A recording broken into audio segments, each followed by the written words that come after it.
오늘부터 연말까지 하나님께서 우리 성도들에게 주시고자 하는 하나님의 마음이 무엇일까 생각하다가 12월 31일까지 우리 송구 여신 예배까지 어떤 설교를 해야 될까를 좀 생각하면서 하나님께서 주시는 대로 제 마음을 좀 정리하고 있습니다. 그 중에 오늘 첫째 시간으로 하나님께서 우리에게 진짜 주고 싶은 하나님의 마음, 하나님의 격려,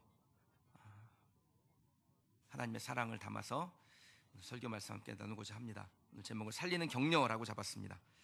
저는 격려가 사람을 살린다라고 확신하고 사는 사람 중에 하나입니다. 지금 그 사람의 형편이 어떠하든지 무조건 그래서 격려해요.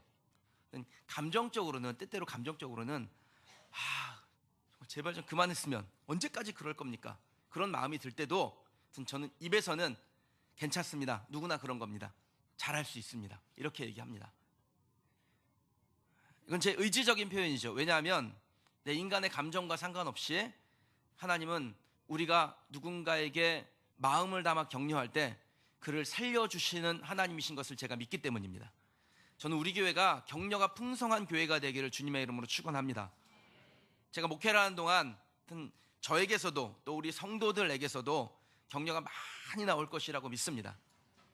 사람들이 리더를 어떻게 만나냐에 따라서 그 리더대로 변화되는 거거든요. 요한복음 21장에 보면요, 부활하신 예수님께서 제자들을 만나서 이 제자들에게 사명을 주시는데, 부활하신 주님을 만났으면 사명대로 가는 게 맞는데 이 제자들이 결정한 것이 무엇이냐면 물고기를 잡으러 가는 것이었습니다. 여러분 생각해 보십시오. 부활하신 주님이 그 바쁘신 와중에 제자들을 만나시는데 두 번이나 만나세요. 두 번이나 만나서 평강 있으라, 성령 받으라, 주의 복음 전하라, 사명을 주셨으면 좀 달라져야 되는데 이 제자들이 내린 결정이 무엇이냐면 먹고 사는 문제 해결하고 싶다라는 겁니다. 그럼 정말 주님께서 열이 받으실 만하지요. 그런데 이 예수님이 또 제자들을 찾아가세요. 세 번째 찾아가세요. 그리고 그렇게 소원인 물고기도 많이 잡게 해주십니다. 그 다음에 조반 차려주셔서 먹게 해주세요. 그리고 난 다음에 하시는 일이 무엇이냐면 사명을 다시 한번 확인하십니다. 저는 이 전 과정을 격려라고 부르고 싶습니다. 주님이 그러셨다면 저도 그래야 되고 여러분들도 그렇게 되셔야 돼요. 우리가 주님처럼 격려하는 성도들이 되시길 주의 이름으로 축원합니다. 그럼 격려 어떻게 하면 잘하는 것일까요? 이 격려의 그 영어 단어는 encouragement라고 하는데요, 이게 어디서 왔냐면 core라는, 심장이라는 그 단어에서 시작됐습니다. 그러니까 격려라는 것은 자기의 심장을 담아서 그 사람을 살리는 거예요. 보통 우리가 성의 없는 말로 이렇게 덕담을 할 때 그 영혼을 좀 담아서 하십시오, 그렇게 얘기하잖아요. 그럼 격려가 뭐냐? 우리의 영혼을 담아서 그 사람을 살려내는 것입니다. 진심으로 반드시 그렇게 될 줄 믿고 하는 것입니다. 간혹 어떤 사람을 보면 이런 생각이 들 수 있어요. 아무리 뜯어봐도 떡잎이 안 보이는데 어떻게 영혼을 담을 수 있을까? 그래서 격려인 거예요. 격려는 되어진 일에 대해서, 우리의 지나간 일에 대해서 잘했다라고 말하는 것이 아니라 앞으로 될 것에 대해서 기대함으로 잘할 것이다라고 말하는 겁니다. 그러니까 어떤 사람도 격려를 못 받을 만한 사람은 없어요. 지난 과거의 삶이 어쨌든 지금 이제부터 하나님께서 주시는 비전을 가지고 믿음으로 걸어가고 잘 될 겁니다 라고 말해줄 수 있으니까 누구나 격려할 수 있고 격려받을 수 있습니다. 여러분 가정에서 남편이 삐딱하거나 아내가 삐딱하거나 자녀들이 어긋나거나 그래도 내가 정말 결혼 잘못했지, 저 왼수 같은 자식, 그러지 마시고 믿음으로 격려하며 사는 여러분 되시길 주님의 이름으로 축원합니다. 셀에서 마음에 안 드는 분이 있어요? 뭐만 하면 삐딱하게 하는 분이 있어요?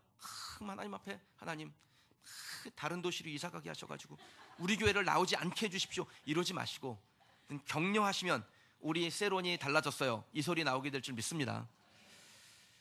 그런 마음이 하나님 아버지의 마음이죠. 오늘 본문에 엘리야라는 한 선지자가 나옵니다. 바로 앞장에서 18장에서요 우상 숭배자들과 바알 제사장들과 갈멜산 전투를 치르는데 위대한 승리를 거둔 선지자였습니다. 그런데 승리의 기록에 잉크가 채 마르기도 전에 이 엘리야가 심각한 침체에 빠져들어갔습니다. 몇 날 전까지만 해도 하나님의 위대한 전사였는데 그 영광이 가시기도 전에 인생의 폐잔병처럼 뒷걸음질 치는 사람으로 바뀌었습니다. 그럼 하나님이 이 엘리야를 볼 때 어떤 감정이셨겠어요? 하늘에서 불을 내려달라고 해서 불도 내려주고 물을 내려달라고 해서 물도 내려주고 그랬던 이 엘리야가 이렇게 행동할 때 하나님이 그 마음 가운데 품었던 감정이 진짜 이 엘리야가 그 엘리야가 맞나? 이런 생각 안 했겠습니까? 하나님이 그렇게 귀히 인정하시고 원하는 대로 해주셨는데 정작 자기 뜻에 맞지 않으니까 삐져가지고 죽고 싶다고 안 살고 싶다고 다 귀찮다고 로뎀나무 아래 기어 들어가서 숨어버린 이 엘리야를 볼 때 하나님이 어떤 마음이셨겠냐라는 거예요. 너 정말 수준이 그거밖에 안 되냐? 너하고 이 위대한 일을 계획한 내가 정신이 나갔지? 하나님이 이런 마음이셨을 겁니다. 그런데 하나님께서 이 답답한 엘리야에게 와서 한 일을 한번 보세요. 19장 5절에서 6절입니다. 같이 한번 읽어보실까요? 로뎀나무 아래 누워 자더니 천사가 그를 어루만지며 그에게 이르되 일어나 먹어라 하는지라. 본즉 머리맡에 숯불에 구운 떡과 한 병 물이 있더라. 이에 먹고 마시고 다시 누웠더니. 아멘. 여러분 정말 뭐 이런 표현을 강단에서 쓰고 싶지 않은데 정말 이 엘리야를 보면 자빠졌지요. 하나님이 그렇게 위로하시는데도 떡 잘 먹고 물 잘 마시고 또 자빠져 잡니다. 근데 하나님께서 이렇게 의기소침하고 낙심하고 침체에 빠진 엘리야에게 하신 일이 뭐냐면 격려하시는 거예요. 솔직한 감정으로는 하나님 정말 패버리고 싶죠. 선지자라는 인간이 이 정도밖에 안 되나. 하나님 답이 없었을 겁니다. 그런데 그 순간에 하나님이 하신 일이 뭡니까? 와서 어루만지고 구운 떡을 주시고 물 한 병 건네주시면서 먹고 힘내거라, 이 말씀 하시는 거예요. 사랑하는 성도 여러분, 하나님께서 왜 엘리야를 이렇게 정말 선지자답지 못했던 이 엘리야를 격려하신 것일까요? 하도 시대가 어수선하니까 엘리야 말고는 하나님의 일을 할 사람이 없어서 하나님께서 이 엘리야에게 목을 매신 것입니까? 그럼 이 엘리야 말고도 바알에게 무릎 꿇지 않은 제2의 엘리야가 될 만한 사람들이 7,000명이나 준비가 되어 있었어요. 하나님이 사람이 없어서 엘리야를 찾아오신 것이 아닙니다. 하나님께는 아직도 엘리야 같은 사람들이 많이 있습니다. 그런데 왜 마치 엘리야밖에 없는 것처럼 하나님께서 이 엘리야를 찾아오셔가지고 격려하시고 위로하시고 다시 세우시려고 하시는 것일까요? 답은 엘리야가 하나님의 선택을 받은 사람들이기 때문에 그렇습니다. 이게 신약적 개념으로는 하나님의 자녀가 됐다라는 거예요. 하나님의 선택을 받은 사람이기 때문에, 하나님의 자녀이기 때문에 하나님께서 버리지 않으신 겁니다. 하나님은 자기가 택한 백성을 포기하지 않습니다. 만약에 이스라엘 백성들이 그들의 성과에 따라서, 그 결과에 따라서 칭찬을 받거나 책망을 받거나 했다면은 그럼 그들의 역사가 이렇게 오랫동안 기록되지 못했을 거예요. 죽어도 12번 더 죽을 잘못을 했던 사람들 아닙니까? 근데 왜 끝까지 하나님께서 이스라엘을 포기하지 않으실까요? 하나님의 선택받은 사람들이기 때문에 그렇습니다. 바울이 로마서에서 복음이 지금은 이방으로 가지만 반드시 때가 되면 원가지인 유대인에게로 돌아온다라고 예언했습니다. 이 괜한 소리가 아니에요. 하나님의 마음이 무엇인지를 알기 때문에 그렇게 예언할 수 있는 거예요. 하나님이 한번 선택하시면 포기하지 않는다. 사랑하는 성도 여러분, 저나 여러분이 아무리 답답한 일을 해도 하나님은 우리를 포기하지 않습니다. 왜 그렇습니까? 우리는 하나님의 선택받은 사람들이기 때문에 그래요. 하나님의 자녀이기 때문에 포기하지 않습니다. 아버지는 자녀를 포기하는 법이 없습니다. 왜 하나님께서 우리와 관계를 맺으실 때 그 많고 많은 관계들 중에서 아버지와 자녀의 관계를 맺으셨을까요? 포기하지 않으시려고 그러시는 거예요. 버릴 수 없다는 하나님의 절박함이 담겨 있기 때문에 그런 것입니다. 우리가 어떤 형편 상황에 있어도 이 사실은 변함이 없습니다. 하나님은 우리를 절대 포기하지 않는다. 복음의 핵심이라는 게 뭡니까? 하나님이 우리를 포기하지 않는다가 복음의 핵심이에요. 우리를 포기할 수 없어서 예수 그리스도를 희생제물 삼아 저와 여러분들을 구원하신 것입니다. 포기될 관계였다면, 그냥 대충 그런 관계였다면 예수님을 독생자를 제물로 주실 이유가 없지요.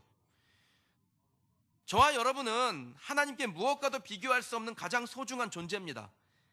독생자 예수 그리스도를 제물로 삼아서 구원하신 포기할 수 없는 관계예요. 혹시 하나님이 우리를 책망하시고 있는 듯해도 그럼 그 사실은 변함이 없습니다. 어떤 아이가요, 중간고사를 엉망으로 치르고 회개도 안 하고 늦게까지 그냥 자빠져서 자고 있는데 점심때쯤 일어나가지고 배가 고파가지고 주방을 기웃고 그랬더니 엄마가 안 보여요. 근데 냉장고에 조그만 종이가 하나 붙어 있어요. 거기에 이렇게 쓰여 있습니다. 엄마는 약속이 있어서 나간다. 하는 짓 생각하면 패 죽여도 시원찮은데 냉장고에 고기 재뒀으니 구워 먹어라. 그러면 하나님이 보실 때 우리가 이렇다라는 겁니다. 정말 패 죽여도 시원찮을 짓을 많이 하는데 하나님의 마음은 그런데 하나님은 우리에게 냉장고에 고기 재워뒀으니 구워 먹어라 라고 말씀하시는 그 어머니의 마음이, 아버지의 마음이 하나님의 마음이라는 겁니다. 자녀이기 때문에 격려하고 싶은 거예요. 뭐라도 해주고 싶은 거예요. 하나님께서 모세를 데리고 호렙산 꼭대기에서 정말 불철주의 하나님의 나라의 법을 만들죠. 40일 동안 주야로 하나님의 법을 만드는데, 그렇게 하나님의 법을 만들고 있는 동안에 이스라엘 백성들이 산 아래에서 뭐 합니까? 송아지 우상 만들어 놓고 뛰어놀았다고 성경이 기록해요. 우리 성경이 진짜 완곡하게 표현한 거예요. 이 뛰놀더라라는 것이 히브리어로 레자헤크라는 단어를 쓰는데, 이 레자헤크라는 단어의 뜻이 무엇이냐면 육체적으로 활락을 즐기다라는 뜻이에요. 그러니까 이스라엘 백성들이 송아지 형상을 만들어 놓고 거기에 뛰놀았다라는 것은 그 이방 제사를 지낼 때 하는 행위, 음란한 어떤 성적 행위를 했다라는 것을 보여줍니다. 애굽에서 황소 머리에 사람 모습을 하고 있는 그 아피스 우상 앞에서 애굽 사람들이 음란하게 제사 지냈던 그 일을 이스라엘 백성들이 그대로 행한 거예요. 그럼 이 사람들 보면서 하나님 어떻게 하셔야 됩니까? 패 죽여도 시원찮죠. 그런데 하나님께서 그 우상을 만들던 날 아침에도 하늘에서 만나를 주셨다라는 거예요. 그러면 하나님은 이 사실 하나만 봐도 어마어마하게 격려 잘하시는 분이세요. 그렇게 잘못을 해도 하나님은 만나를 주세요. 살 길을 열어주세요. 사랑하는 여러분, 우리가 하나님 앞에서 신실하지도 않은데 뭔가 일이 잘 됩니까? 그럼 그게 우리의 능력 때문입니까? 아니면 하나님께서 무능하셔가지고 우리가 신실하지도 않고 자기 멋대로 하는데 우리를 막을 수 없는 것입니까?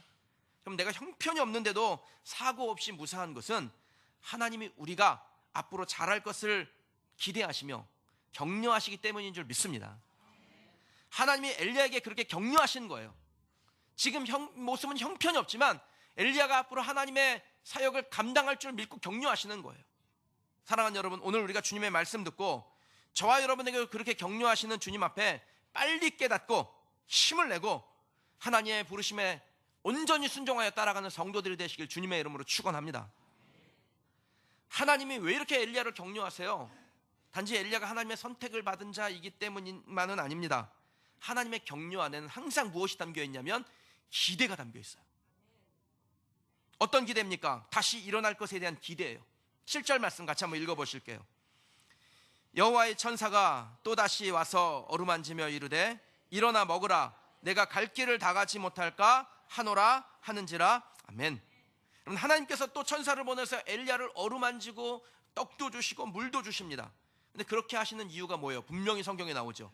가야 할 길을 가야 하기 때문에. 하나님의 목적은 우리가 주님의 길을 끝까지 가는 것입니다. 우리에게 허락하신 사명을 끝까지 이루어가는 겁니다. 한 사람도 이탈하지 않냐고 하나님의 나라 천국에 입성하는 것이 하나님께서 우리에게 원하시는 거예요. 우리가 가야 될 길이 그거예요. 그거 위해서 오늘 우리를 격려하시고 내일 우리를 격려하시는 겁니다. 때때로 우리에게 승리 주시는 것은 우리가 노력해서 힘을 발휘해서 얻은 것이 아니라, 그 노력이 가상해서가 아니라 그것에 의해서 힘을 얻어서 하나님의 나라를 향해 가라고 주시는 것입니다. 혹시 여러분에게 좀 힘든 일이 있으세요? 감정적으로 너무 힘들면요 팍 죽고 싶을 때가 있어요. 이해합니다. 여러분만 그런 게 아니라 사람은 누구나 감정적으로 힘들면요 그만두고 싶다, 그런 마음이 들어요. 하늘에서 불도 내리고 물도 내렸던 이 엘리야 선지자, 얼마나 위대한 선지자입니까?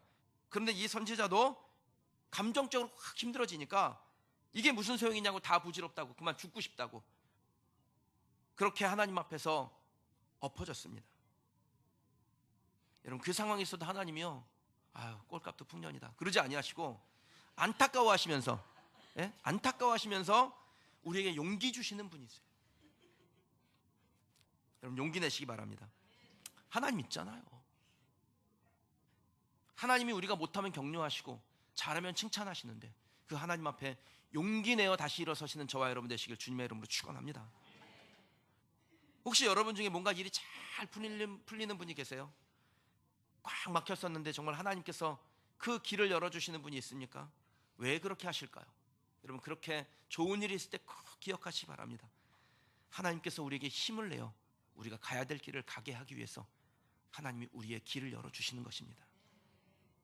제가 좀 안타까운 분들이 가끔 있는데 초복을 말복으로 만드는 분이세요.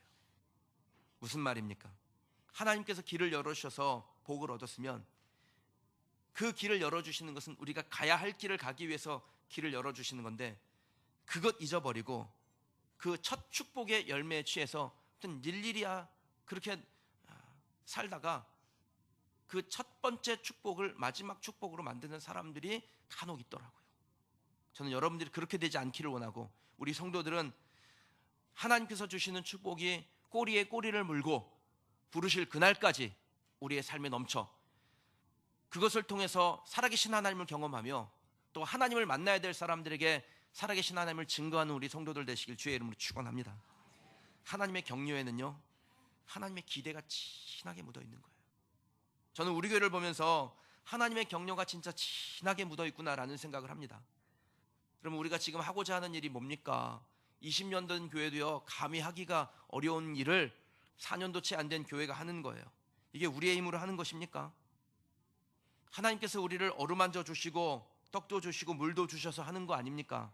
그러면 이 안에는 하나님의 기대가 담겨 있다는 것을 잊으면 안 되는 거예요.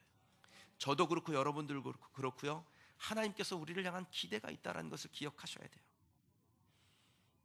제가 여러분들에게 좀 권면드리는데, 우리가 더 기도해야 될 때인 줄 믿습니다.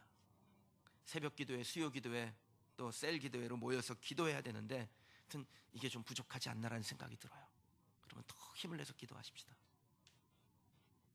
우리가 공사가 잠시 멈춰져 있는데 우리가 잘못해서 그런 건 아니잖아요. 우리 내부의 문제가 아니잖아요. 옆에 현장하고 이 뭔가 해결해야 될 문제가 있어서 그런 거 아닙니까? 하나님께서 왜 멈추게 하셨는지를 생각하셔야 돼요. 재수 없어서 그런 것이 아니라 기도하라는 사인인 줄 믿습니다. 그럼 하루 종일 힘들게 일하고 늦게 주무셨는데 새벽에 나오는 거 힘드신 일이에요. 그런데 그 힘든 일인데 그거 해야 주님 만나요. 호렙까지 와야 주님 만나는 것처럼 은혜의 자리로 와야 주님을 만납니다. 하나님께서 엘리야에게, 그 로뎀나무 아래서 쓰러져 있는 엘리야에게 일어나서 호렙까지 오라 그래요. 호렙까지 오는데 40일 걸립니다. 거기서 하나님께서 이 엘리야를 만나 주십니다. 여러분, 왜 호렙까지 오라 그랬을까요? 그냥 로뎀나무 아래서 만나 주시면 안 됩니까? 지금 엘리야가 육신이 지쳤는데 호렙까지 오라 그러지 말고, 하나님께서 전지전능하시고 편지하신 분 아닙니까? 어디든지 가실 수 있잖아요. 그러면 그냥 로뎀나무 아래서 만나 주시면 되는데 왜 엘리야에게 40일을 걸어서 호렙까지 오게 하세요? 그리고 정작 왔더니 하나님께서 이렇게 말씀하세요. 내가 어찌하여 여기 있느냐? 아니, 오라 그러시던 언제고, 오니까 또 내가 어찌하여 여기 있느냐 이렇게 말씀하시니, 그럼 엘리야의 심정이 어땠겠어요?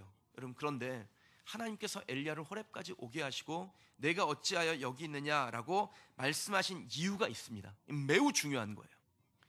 하나님은 이유 없이 말씀하시거나 행하시지 않는 분이시죠.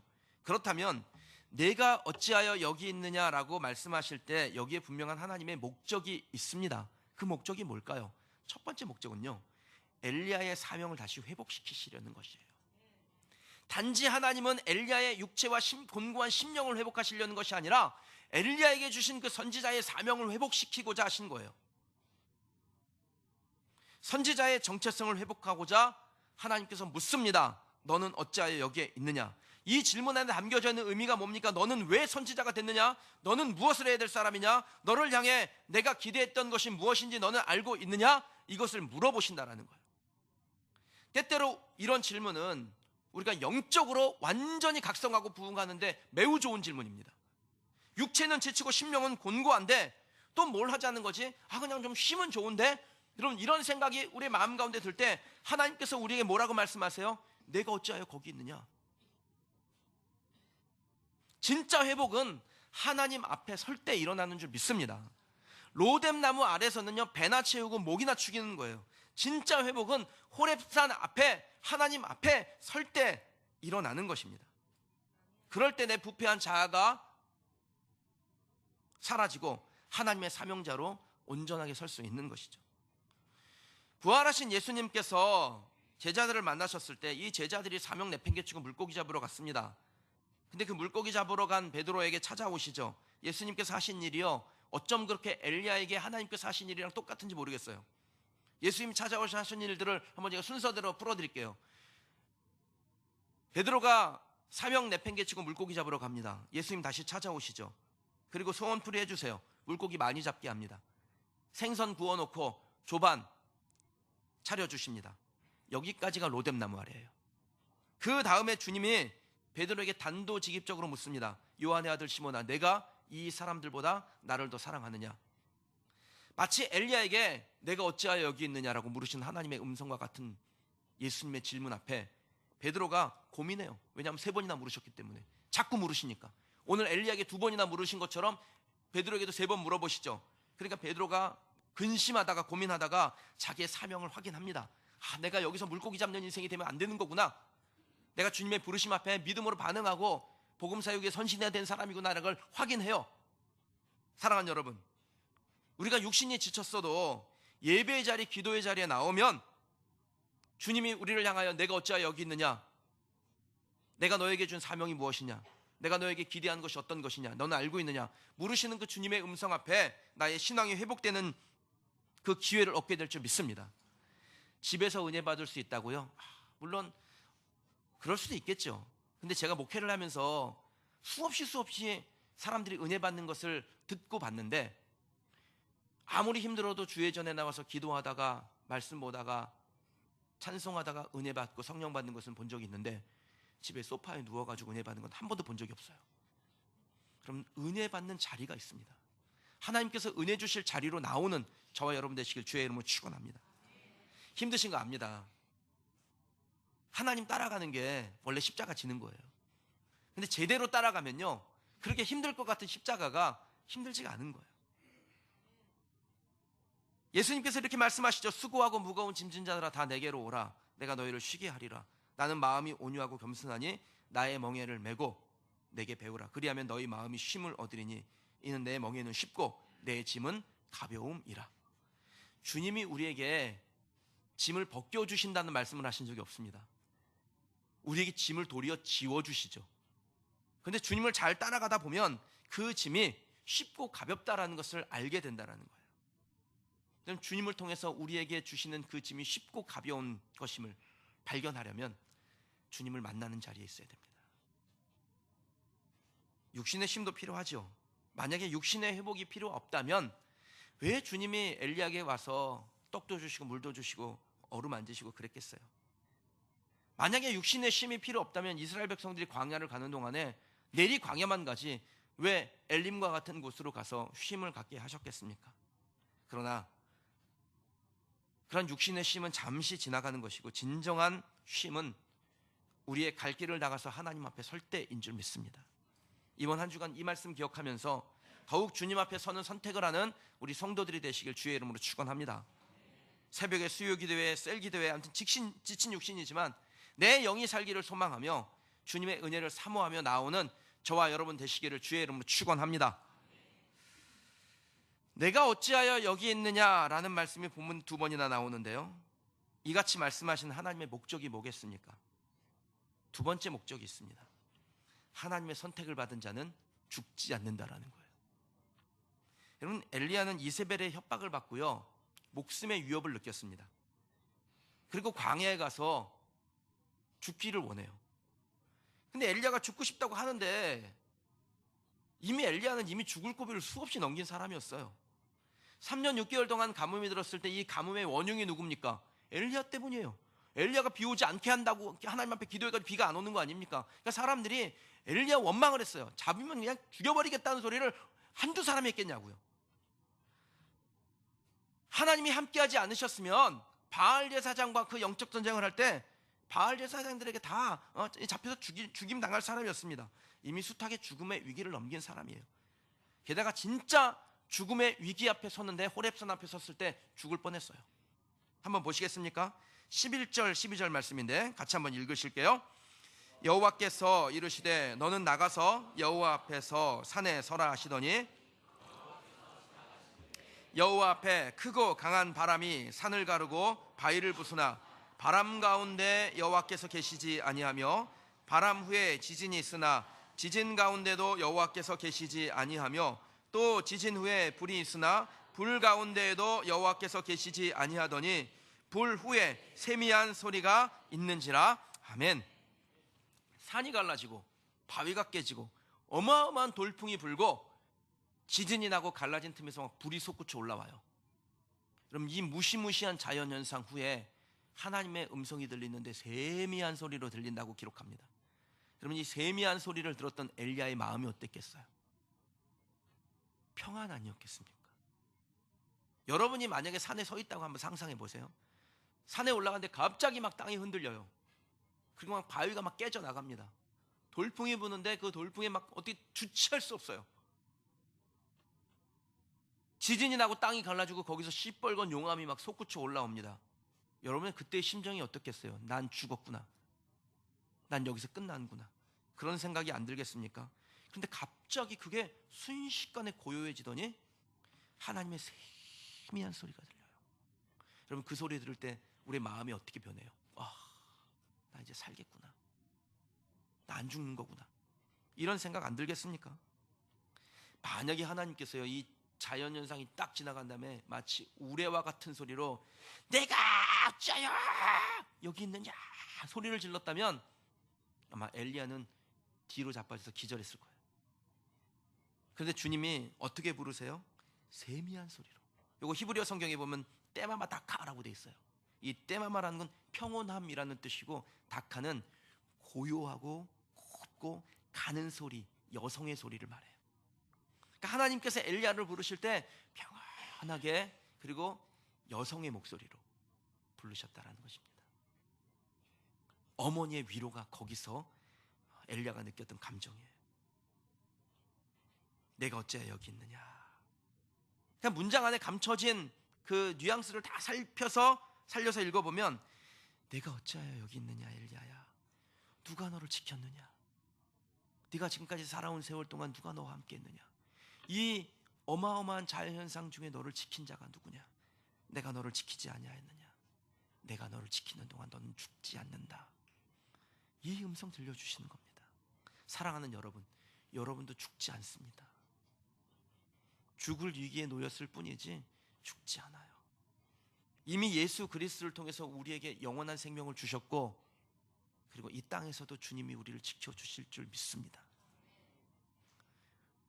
우리에게 내가 어찌하여 여기 있느냐라고 음성 들려주실 때 내 사명이 무엇이냐 다시 한번 일깨워 주실 뿐 아니라 내가 너와 함께하면 넌 죽지 않는다. 내가 어떻게 여기 서 있는지 한번 생각해 봐라. 내가 늘 너와 동행하며 너를 지킬 거야. 우리에게 격려해 주시는 음성인 줄 믿습니다. 그러니 죽겠다는 소리는 그만하시고요. 주님 손 붙들고 일어나는 우리 성도들 되시기를 주님의 이름으로 축원합니다. 하나님께서 오늘 예배를 통해서 저와 여러분들을 하나님의 말씀으로 격려하신 줄 믿습니다. 은혜 주시는 처소로 오신 여러분들에게 하나님께서 새 힘 주시는 줄 믿습니다. 혹시 여러분 힘든 상황 가운데 이곳에 오셨습니까? 제가 여기서 앉아서 보니까 육신이 조금 고나요 좀 지쳐 보이는 분이 몇 분 보여서 제가 그분을 향해서 손을 내밀면서 찬송 중에 기도도 했습니다. 여러분 혹여 힘든 상황에 정말 곤고한 심령으로 이곳에 나왔다 할지라도 하나님께서 나를 힘들게 하는 것이 아니라 나를 만나주시려는 하나님의 방법이구나. 하나님, 그렇다면 주님 앞에 서겠사오니 나에게 세미한 소리 들려주옵소서. 기도하며 주님 만나는 여러분 되시길 주의 이름으로 축원합니다. 우리가 있어야 될 자리는 절망과 낙심과 원망과 두려움의 자리가 아니라 우리를 선택하셨음을 감사하며 하나님께서 나를 통해서 죽지 아니하고 주의 사명 감당하게 하시도록 힘주시는 이 은혜의 자리인 줄 믿습니다. 주님이 은혜 주시는 자리를 사모하는 성도들이 되시길 주의 이름으로 축원합니다. 이 한 주간이 저와 여러분에게 내가 어찌하여 여기에 있느냐라고 말씀하시며 우리의 사명을 새롭게, 담대함을 새롭게, 능력을 새롭게 하는 축복의 시간들이 되기를 주님의 이름으로 축원합니다. 우리 같이 기도한 시간 갖도록 하겠습니다.